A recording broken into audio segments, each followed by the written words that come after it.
जय हिंद दोस्तों, रक्षित खन्ना के इस चैनल में आपका स्वागत है। दोस्तों, आज के इस वीडियो में मैं आपको कुछ महत्वपूर्ण जानकारियां दूंगा। जैसे कि आप पीछे बोर्ड पे देख रहे हैं, इसमें से कुछ जानकारियां जुड़ी हैं आपके वेलफेयर से, कुछ जानकारियां जुड़ी हैं नोशनल इंक्रीमेंट को लेकर। पीओआर से, रिकॉर्ड की तरफ से एक लेटर आया है नोशनल इंक्रीमेंट के बारे में। तो दोस्तों, ये मैं आपको आगे समझाऊंगा। कुछ जानकारियां जुड़ी हैं 15 लाख अमाउंट के बारे में। जी हाँ दोस्तों, जिला सैनिक बोर्ड ने कुछ कंफर्मेशन दी है 15 लाख अमाउंट के बारे में, वो भी मैं आपको आगे बताऊंगा।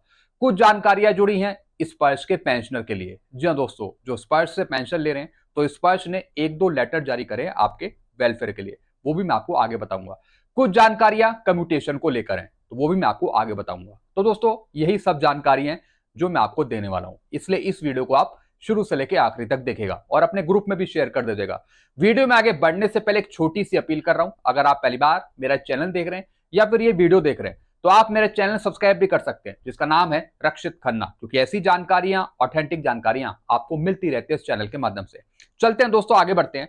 सबसे पहली जानकारी है, क्या 15 साल बाद जिन पेंशनर्स का पैसा काटा जा रहा है पेंशन में से कम्यूटेशन का, वो वापिस होगा पेंशनर का? जी दोस्तों, सबसे पहला मैंने सवाल लिया है पेंशनर का। काफी पेंशनर कहते हैं कि सर हमारे 15 साल कंप्लीट हो गए, लेकिन तभी भी हमारा पैसा काटा जा रहा है कम्यूटेशन का हमारी पेंशन में से। तो क्या जो एक्सेस पैसा चला गया भारत सरकार के पास या फिर पेंशन डिस्बर्सिंग एजेंसी के पास, तो क्या वो पैसा वापस मिलेगा? दोस्तों, एक दो कंडीशन है जो मैं आपको समझाना चाहूंगा।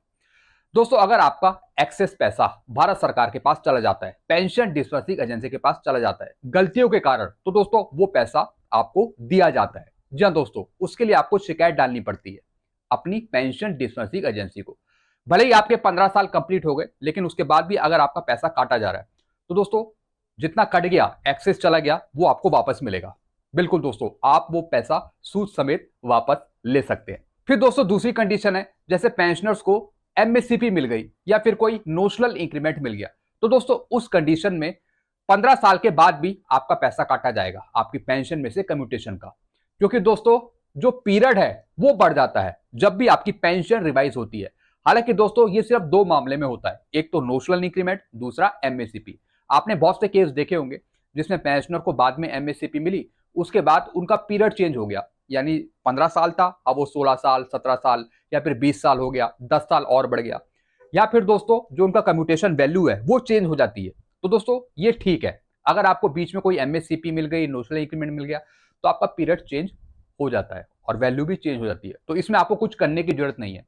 हालांकि जिसको कुछ नहीं मिला, कोई भी पेंशन रिवाइज नहीं हुई, लेकिन तभी भी उसका अगर पीरियड चेंज कर दिया, तो दोस्तों फिर जो आपका पैसा है जो एक्सेस चला गया, वो आप वापस लेंगे, फिर शिकायत डालेंगे कि आगे की जो आपकी रिकवरी हो रही है उसे रोक दिया जाए। तो दोस्तों, ये मैंने आपको कुछ कंडीशन बता दी। चलते हैं दोस्तों अगली जानकारी की तरफ।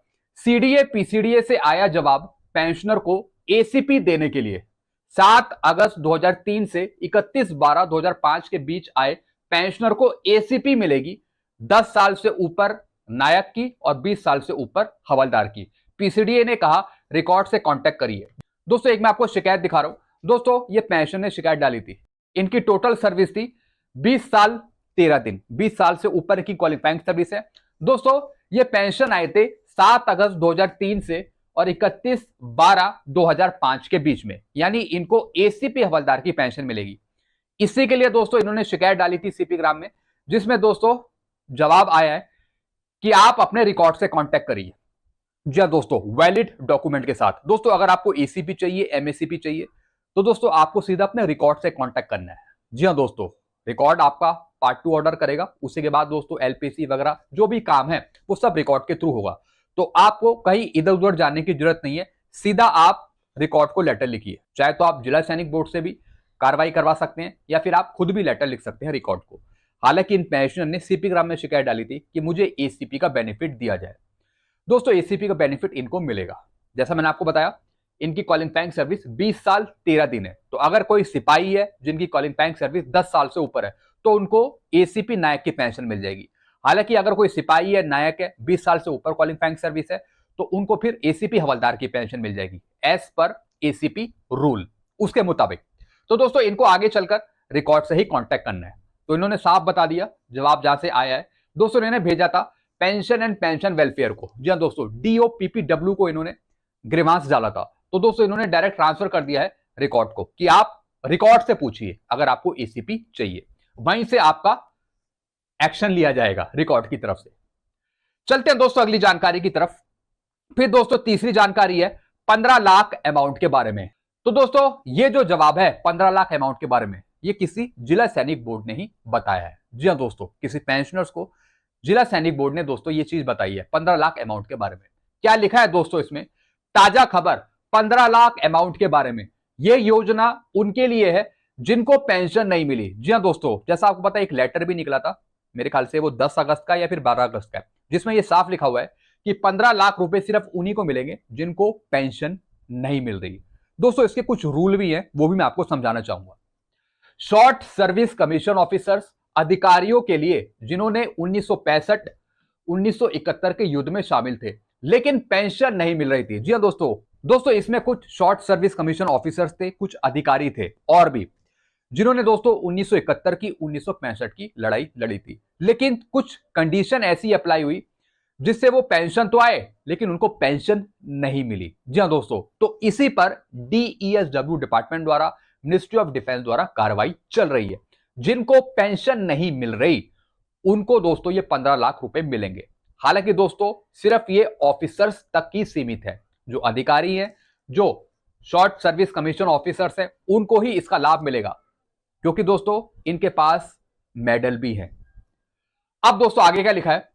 कुछ इसमें से जेसीओज भी हैं और जवान भी है जो पेंशन आ गए लेकिन पेंशन नहीं दी गई। जी हां दोस्तों, अब इसमें कुछ जेसीओ भी थे, जवान थे, जिन्होंने लड़ाई तो लड़ी है लेकिन उनको पेंशन नहीं दी जा रही कुछ कंडीशन की वजह से। जी हां दोस्तों, ऐसी बहुत सी कंडीशन रहती है जिसकी वजह से पेंशन नहीं ग्रांट होती, उसकी कोई दूसरी वजह हो सकती है, लेकिन जिनको पेंशन नहीं दी जा रही, अगर कोई जेसीओ जवान है तो दोस्तों उनको दिया जाता है पेन्यूरी ग्रांट। जी हां दोस्तों, पेन्यूरी ग्रांट मिलता है और दोस्तों यह दिया जाता है सैनिक वेलफेयर ऑफिस से। जी हां दोस्तों, सैनिक वेलफेयर ऑफिस या फिर केएसबी से भी आप कांटेक्ट कर सकते हैं या फिर आप जिला सैनिक बोर्ड से भी कांटेक्ट कर सकते हैं अधिक जानकारी के लिए।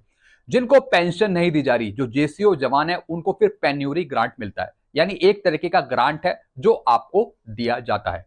तो अगर ऐसे जेसीओ जवान है जिनको पेंशन नहीं मिल रही तो वो फिर पेन्यूरी ग्रांट लेने के हकदार है। हालांकि दोस्तों ये 15 लाख अमाउंट जो है ये अधिकारियों के लिए है। बिल्कुल दोस्तों, एक मैं आपको छोटी सी कंडीशन समझाऊंगा अगले पॉइंट में। 125 ऑफिसर्स की लिस्ट मिनिस्ट्री ऑफ डिफेंस के पास है जिनको पूर्वी, समर, पश्चिमी स्टार मेडल मिले हैं, उनको 15 लाख का बेनिफिट मिलेगा। जी दोस्तों, 125 ऐसे ऑफिसर्स हैं जिसमें एसएससीओ ऑफिसर्स भी हैं और कुछ दूसरे ऑफिसर्स हैं जिनकी लिस्ट गई है मिनिस्ट्री ऑफ डिफेंस के पास, यानी उनके पास पूरी लिस्ट है 125 ऑफिसर्स की, जो दोस्तों 1971 में शामिल थे और 1965 में शामिल थे, युद्ध में उनका योगदान था। तो दोस्तों जिनके पास मेडल्स भी हैं, पूर्वी मेडल, समर सेवा मेडल, पश्चिमी स्टार मेडल, उनको दोस्तों 15 लाख रुपए का फायदा मिलेगा आगे चलकर। ये आगे चलकर इनको मिलना ही है, बिल्कुल दोस्तों, क्योंकि अभी इसमें मिनिस्ट्री ऑफ डिफेंस फाइनल मोहर लगाएगी, तो इनको मिलेंगे 15 लाख रुपए। बाकी पूर्व सैनिकों के लिए नहीं है जो पेंशन ले रहे हैं, ये मैंने आपको भी बता दिया, जो पेंशन ले रहे हैं उनके लिए 15 लाख रुपए नहीं है। चलते हैं दोस्तों अगली जानकारी की तरफ। रक्षा मंत्रालय की तरफ से और पीसीडी की तरफ से कुछ आदेश जारी किए गए हैं एनआरआई, नॉन रेसिडेंट इंडियन और नेपाल में रहने वाले गोरखा के लिए जो इस वर्ष से पेंशन ले रहे हैं। दोस्तों रक्षा मंत्रालय की तरफ से, पीसीडी की तरफ से एक लेटर जारी हुआ है। ये स्पर्श से पेंशन ले रहे हैं कौन? जो एनआरआई हैं, यानी इंडिया में नहीं रहते, कहीं अब्रॉड रहते हैं, और दोस्तों कुछ नेपाल में रहने वाले गोरखा पेंशनर्स है जो स्पर्श के थ्रू ही पेंशन ले रहे हैं। तो इनके लिए कुछ गाइडलाइन जारी करी है, मैं आपको लेटर दिखा रहा हूं दोस्तों। यह दोस्तों letter government of India, ministry of defence का ये लेटर है दोस्तों, 9/10/2024 का स्पर्श इंस्ट्रक्शन है इनके लिए। दोस्तों बहुत से मैं ऐसे पेंशनर देखता हूं जो कहीं दूसरी जगह शिफ्ट है, कहीं अमेरिका है, कहीं कनाडा है, मतलब बाहर है, इंडिया से बाहर। दोस्तों उनको दिक्कत आ रही है स्पर्श में लॉगिन करने के लिए। जी दोस्तों, स्पर्श उनका लॉगिन ही नहीं हो रहा, उनको प्रॉब्लम आ रही है। कई पेंशनर्स कमेंट करते हैं कि सर हम अमेरिका चले गए, हम बाहर चले गए, लेकिन हम स्पर्श पे सही तरीके से एक्सेस नहीं कर पा रहे। तो दोस्तों इसी के लिए यहां पे मिनिस्ट्री ऑफ डिफेंस ने गाइडलाइन जारी करी है। इन्होंने एक मेल आईडी जनरेट करी है, मेल आईडी। अगर आपको कोई शिकायत है ये सिर्फ मैं उनकी बात कर रहा हूं जो बाहर रहते हैं या फिर जो नेपाल के पेंशनर्स हैं जो स्पर्श से पेंशन ले रहे हैं। दोस्तों इन्होंने एक मेल आईडी जनरेट करी है। दोस्तों अगर आपको किसी भी चीज की दिक्कत है तो आप सीधा इन्हें मेल करिए। दोस्तों ये मेल सिर्फ उन्हीं के लिए जारी करिए जो बाहर रहते हैं, NRI, उन्हीं के लिए दोस्तों ये मेल आईडी है। चाहे जो नेपाल के पेंशनर है जो मतलब इंडिया से बाहर रहते हो, उन्हीं के लिए दोस्तों ये मेल आईडी जनरेट करिए। सब कुछ दोस्तों से बता रखा है कि कैसे आपको अपना लाइफ सर्टिफिकेट भी सबमिट करना है। A to Z गाइडलाइन इसमें समझा रखी है। अगर पेंशनर कोई बाहर रहता है, अगर उसकी डेथ हो जाती है तो फिर फैमिली पेंशन कैसे मिलेगी, वो भी सब चीजें इसमें समझा रखी हैं। यानी ऑनलाइन तरीके से ही आप फैमिली पेंशन भी स्टार्ट करवा सकते हैं अगर आपकी डेथ होती है। तो सारा काम फिर वाइफ को, स्पाउस को करना है। तो दोस्तों एक अच्छी गाइडलाइन जारी हुई है, एक बहुत बड़ी PDF है, आप घर में आराम से इसे पढ़ सकते हैं। चलते हैं दोस्तों अगली जानकारी की तरफ। फिर दोस्तों लास्ट जानकारी है नोशनल इंक्रीमेंट को लेके। काफी महत्वपूर्ण दोस्तों ये जानकारी है अगर आप नोशनल इंक्रीमेंट लेना चाहते हैं, क्योंकि दोस्तों डायरेक्ट POR ने, रिकॉर्ड ने बता दिया है नोशनल इंक्रीमेंट के बारे में। नोशनल इंक्रीमेंट पे आया जवाब POR का। देखें लेटर, POR ने लिखे लेटर CDA जबलपुर को और रिकॉर्ड को। दोस्तों मेरे पास 3 लेटर है। सबसे पहला लेटर मैं आपको समझाऊंगा, फिर मैं आपको आगे की तरफ ले चलूंगा।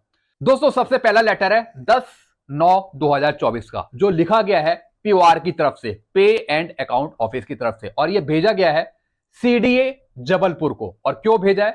ताकि दोस्तों CDA कुछ क्लैरिफिकेशन दे POR को नोशनल इंक्रीमेंट का सेटल करने के लिए। दोस्तों POR अभी यहां पे बता रहा है कि हमारे पास कोई अथॉरिटी नहीं है कि हम पेंशनर को नोशनल इंक्रीमेंट दे सके।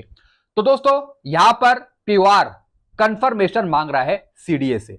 वो CDA को कह रहा है कि हमको कोई लेटर दीजिए, हमें प्रूफ दीजिए, या फिर भारत सरकार का कोई लेटर दीजिए जिसके बेस पर हम पेंशनर को नोशनल इंक्रीमेंट दे सके। दोस्तों ऐसे एक पेंशनर थे जिनको AFT के थ्रू जजमेंट मिल गया, फाइनल ऑर्डर आ गया AFT के थ्रू। AFT ने कह दिया कि इनको नोशनल इंक्रीमेंट दिया जाए। तो दोस्तों सारे लेटर, इनका जजमेंट, सब कुछ POR को भेज दिया ताकि POR इनको नोशनल इंक्रीमेंट दे सके। दोस्तों POR ने CDA को लिखा है, A case has been received from record signal office wide above cited reference letter। यानी दोस्तों इनके पास पेंशनर का केस आया है नोशनल इंक्रीमेंट का, जिसमें दोस्तों पेंशनर का खुद का AFT का जजमेंट है, जो पेंशनर जीत गए थे, वो भी भेजा है POR को। फिर दोस्तों इसमें क्या लिखा है, integrated headquarter of MOD adjuvant general branch has issue a later on subject OA and mention the order pass bye honourable tribunal. इसी पे दोस्तों मिनिस्ट्री ऑफ डिफेंस ने एक लेटर इशू किया था। जी हां दोस्तों, एक लेटर इशू किया था, एक OA था दोस्तों वो। दोस्तों इसके बेस पर इन्होंने बताया कि इस ऑर्डर के बेस पर पेंशनर को नोशनल इंक्रीमेंट मिलना चाहिए। POR यहां पे कबूल रहा है ये बात। POR खुद कह रहा है कि पेंशनर को नोशनल इंक्रीमेंट मिलना चाहिए, क्योंकि जब पेंशनर रिटायर हुए और उससे पहले जो उनको इंक्रीमेंट मिला था उसके बीच में 1 साल का गैप था। लास्ट में दोस्तों क्या लिखा है, since this office has not received any letter and clear guideline from headquarter.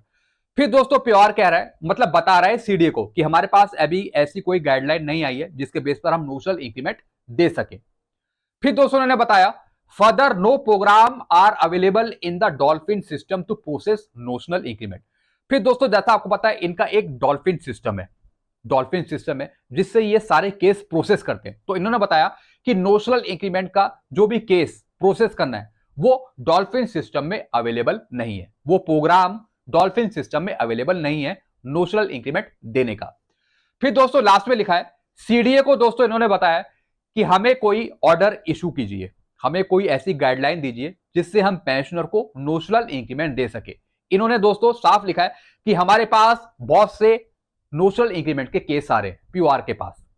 तो CDA से इन्होंने बोला है कि हमारे पास कोई ऑर्डर भेजिए जिसके बेस पर हम पेंशनर को नोशनल इंक्रीमेंट दे सके। सब कुछ दोस्तों पेंशनर के फेवर में है, खाली बात अटक रही है फाइनल ऑर्डर की, गाइडलाइन की। दोस्तों ये सब घुमाने वाली बातें। जब POR खुद ही कह रहा है कि नोशनल इंक्रीमेंट मिलना चाहिए, तो अब इनको कौन सा ऑर्डर चाहिए? दूसरा लेटर है, ये भी दोस्तों POR ने लिखा है, और ये लिखा है रिकॉर्ड को। इसमें क्या लिखा है दोस्तों, रिकॉर्ड को बताया कि इनको नोशनल इंक्रीमेंट मिलना चाहिए, लेकिन ये एक पॉलिसी मैटर है और अभी इस पे कोई ऑर्डर इशू नहीं हुआ है। इस वजह से हम नोशनल इंक्रीमेंट इंप्लीमेंट नहीं कर सकते, हम नहीं दे सकते, ऐसा दोस्तों POR ने लिखा है। फिर दोस्तों एक और लेटर है, और ये लेटर लिखा है पेंशनर्स को लिखा है दोस्तों ये लेटर, और ये लिखा है रिकॉर्ड ऑफिस ने। दोस्तों इसमें 3 रेफरेंस के तौर पे लेटर अटैच करें, एक तो सीपी ग्राम का, दूसरे पीओआर के 2 लेटर जो मैंने आपको अभी समझाए। इसमें भी दोस्तों ये लिखा है, it is intimated that numerous case for grant of 1 notional increment has been forwarded to POR. दोस्तों जैसा मैंने आपको बताया, बहुत से केस नोशनल इंक्रीमेंट पे आ रहे हैं, पेंशनर्स के फेवर में आ रहे हैं, तो पूरा दोस्तों जजमेंट उठा के पूरा केस बना के वो पीओआर को ट्रांसफर कर रहे हैं। दोस्तों पीओआर आगे सेटलमेंट करेगा नोशनल इंक्रीमेंट का, लेकिन कुछ गाइडलाइन यहां पे लागू करनी पड़ेगी सीडीए को, सीजीडीए को, मिनिस्ट्री ऑफ डिफेंस को, ताकि दोस्तों इनको फाइनल नोशनल इंक्रीमेंट मिल पाए पेंशनर्स को जिनके केस पीओआर के पास जा रहे हैं। However, direction guideline on the subject matter were sought from CDA Jabalpur. इन्होंने साफ बता दिया कि जो भी मैटर है वो सब सीडीए जबलपुर द्वारा आएगा पीओआर के पास, ताकि नोशनल इंक्रीमेंट के केस पीओआर फाइनल कर सके। दोस्तों ने बता दिया कि जैसे ही आदेश मिल जाएंगे हेडक्वार्टर के या फिर सीडीए के, सीजीडीए के, उसके बेस पर नोशनल इंक्रीमेंट इंप्लीमेंट कर दिया जाएगा। दोस्तों ये सब पागल बनाने वाली बात है भैया। जब एएफटी का ऑर्डर आ गया, फाइनल ऑर्डर आ गया, तो देने में क्या बात है? हमने भी तो दिया है पेंशनर्स को, हमारा भी डिपार्टमेंट सिविल का है, हमने भी पेंशनर्स को नोशनल इंक्रीमेंट दिया है। जैसे मैंने आपको पहले भी बताया, पेंशनर ने कोर्ट केस किया, वो जीत गए, उसके बेस पर हमने दे दिया। अब दोस्तों कई डिपार्टमेंट क्या कर रहे हैं कि वो नोशनल इंक्रीमेंट दे रहे हैं, वो दे रहे हैं पेंशनर को, बस जो फैसला है वो पेंशनर के हक में हो, पेंशनर जजमेंट लेके आ जाए, उसके बाद उनको नोशनल इंक्रीमेंट मिलेगा। हालांकि दोस्तों इसका क्लैरिफिकेशन हम और आगे मांगेंगे सीजीडीए से, सीडीए से, या फिर मिनिस्ट्री ऑफ डिफेंस से, कि आप खुद ही एक फाइनल ऑर्डर निकालें नोशनल इंक्रीमेंट पे। तो दोस्तों अभी मैटर यहां पे रुका हुआ है, नोशनल इंक्रीमेंट मिलेगा जिनके भी केस फाइनल हो गए हैं, धीरे धीरे आगे मिलेगा दोस्तों, लेकिन ये यहां पे जवाब मांग रहे हैं हेडक्वार्टर से। दोस्तों अब देखने वाली ये बात है कि इस पे आगे रिप्लाई क्या आता है। हम लगे हुए हैं पेंशनर्स को नोशनल इंक्रीमेंट दिलाने के लिए। तो दोस्तों बस यही जानकारी थी जो मैंने आपको समझाई है। आई होप सारी जानकारी आप अच्छे से समझ होंगे। वीडियो आपको अच्छा लगता है, वीडियो को लाइक करो, इस चैनल को सब्सक्राइब कर सकते हैं, जिसका नाम है Rakshit Khanna. Thank you so much.